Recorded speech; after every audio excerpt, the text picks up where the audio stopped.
যে জামাত শিবিরের লোকজন তার মৃত্যু কামনা করছে। উনি নাসিরউদ্দিন পাটোয়ারি থেকে এই স্ট্রেসটা পেয়েছেন। শিষ্টাচারের চর্চাগুলা আমরা দেখতেছি যে দিনকে দিন কমে আসতেছে। একটা লম্বা একটা দীর্ঘমেয়াদী অনেক কারণে হইতে পারে স্ট্রোকের কারণ, তো অন্যতম একটা কারণ হলো স্ট্রেস।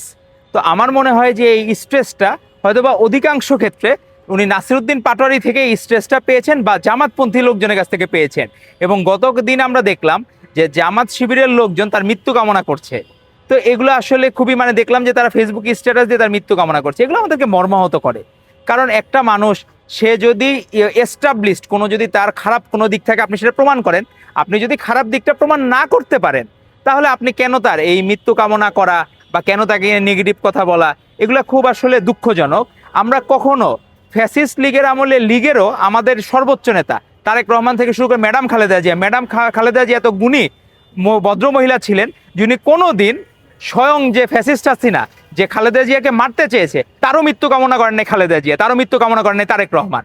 তো বিষয়টা হলো রাজনীতির যে শিষ্টাচারের চর্চাগুলা আমরা দেখতেছি যে দিনকে দিন কমে আসতেছে। তো আমরা চাই যে মির্জা আব্বাস সাহেবের সুস্থতা কামনার জন্য যে আপনাদের সকলের কাছে, বাংলাদেশের কাছে দোয়া প্রার্থনা করছি। আমাদের প্রধানমন্ত্রী তারেক রহমান গতকাল দেখতে গিয়েছিলেন তাকে, এবং তার অপারেশন সাকসেসফুলি হয়েছে, কিন্তু এখনো উনি অবজারভেশনে আছেন।